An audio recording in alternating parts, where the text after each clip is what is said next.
Bonjour à tous, je vous retrouve pour vous présenter mes indispensables pour mon bullet journal et tout ça en moins de 5 minutes, c'est parti. Alors tout d'abord, tout se trouve dans cette petite trousse, en fait c'est la trousse que je prends partout avec moi, ça vient de Kim Zozi, Hippie Bling, c'est une trousse que j'ai récupérée.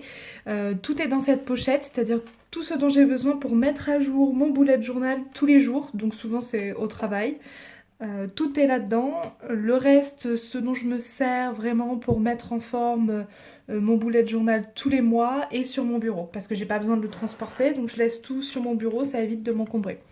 Donc à l'intérieur, elle est pas très remplie, mais elle me permet de mettre des choses en plus quand j'en ai besoin, des post-it si je sais que le lendemain je vais en avoir besoin par exemple. Pour l'instant, on y trouve un correcteur. J'en utilise énormément parce que j'écris pratiquement qu'au crayon à bic. Donc concrètement, je prends le correcteur de base de chez Carrefour, je crois, ou quelque chose comme ça. Ensuite, on y trouve un 4 couleurs, c'est mon 4 couleurs Star Wars que je viens d'avoir. Enfin, c'était une promotion sur Amazon, donc j'ai eu un lot de 3. J'aime beaucoup utiliser les 4 couleurs, tout simplement parce que ça me permet de jouer justement avec les codes couleurs. Si je dois changer de stylo à chaque fois, je ne mettrai qu'une seule couleur dans mon boulette. Ensuite, on a un crayon à papier, c'est un crayon à papier mignon, mais je l'ai récupéré je ne sais plus où et c'est super pratique. Je préfère ça au Critérium parce que j'achète jamais de mine et je me retrouve toujours à court. Là au moins je le taille, quand j'en veux plus je le jette. Et une gomme, en fait, c'est une gomme sous forme de stylo, donc vous poussez comme ça et vous le rentrez. Je trouve ça beaucoup plus pratique que les autres gommes, ça en met pas partout et elle reste vachement propre, donc elle me plaît beaucoup. J'ai aucune idée par contre d'où ça vient, il y a des chevaux dessus, j'ai ça depuis très longtemps, mais je l'avais acheté à Gilbert Joseph, je crois. Ensuite, on trouve mes feutres Faber-Castell. Alors moi j'ai un seul pack. Je trouve que c'est plus que suffisant pour tout ce que je fais. Je fais pas plus de dessins que ça. Quand je dessine, c'est souvent à l'aquarelle, donc c'est ultra suffisant.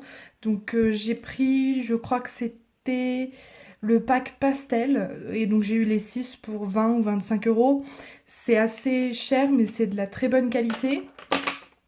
Ça fait bientôt un an que je les ai, je regrette pas du tout. La pointe, elle est un peu souple, c'est une pointe feutre un peu souple, mais pour écrire avec, c'est génial. Et il est marqué B en haut, alors je sais pas si c'est une dimension quelconque, mais en tout cas, je suis très contente, c'est de la très bonne qualité. La couleur, elle passe pas à travers les pages, donc voilà, j'aime beaucoup. Si j'avais quelque chose à dire, je reprendrais peut-être un pack de couleurs plus vives parce que je trouve quand même en l'occurrence que le jaune et le bleu, c'est-à-dire ces deux-là, ressortent pas énormément. Donc si vous voulez faire vraiment des dessins précis, ces deux-là, ça ne sert pas à grand-chose. Par contre, pour surligner, c'est super utile. Et les 3 dernières choses que je vais avoir, alors la première, c'est un stylo toujours Faber-Castell que j'ai eu en promotion chez Gilbert Joseph. La pointe, c'est 0,8 mm. C'est super quand vous voulez faire des doodles en fait. Quand vous voulez faire des petits dessins sur votre carnet, c'est super. Par contre, je trouve que ça peut passer à travers les pages, surtout dans les Lush Terms, si je me trompe pas, ou dans les Moleskine. En tout cas, dans le Rhodia que j'utilise actuellement, j'ai pas ce problème-là. Ensuite, il y a ce petit Pilote Drawing Pen. C'est pareil, je l'ai eu à 50 centimes chez Gilbert Joseph. Celui-là, il est génial. La pointe, elle est minuscule. Ça me permet de faire des super traits. Par contre, tout ce que j'aurais à dire, c'est que il s'abîme vite. Moi, je fais des traits avec, donc je m'en fous un petit peu. Mais si vous l'achetez pour dessiner, il s'est abîmé très très très vite. Là, ça fait un an que je l'ai et il commence vraiment à être au bout de sa vie. Mais il s'est vraiment abîmé vite, donc je pense que si j'avais fait vraiment des dessins fins avec, j'aurais pas été super contente. Et la dernière chose que j'ai, c'est un petit stylo, je sais même pas la marque, Perfecto, enfin je ne sais pas, c'est un petit stylo violet. En fait, tous les mois, je change de couleur dans mon bullet journal. Ce mois-ci, c'est violet, donc j'ai un stylo de la couleur violette. Ouais, je sais pas. J'ai un stylo violet en tout cas. Et le mois prochain, je changerai de couleur ou pas. Et donc, je changerai de stylo. C'est la seule chose qui change dans ma pochette.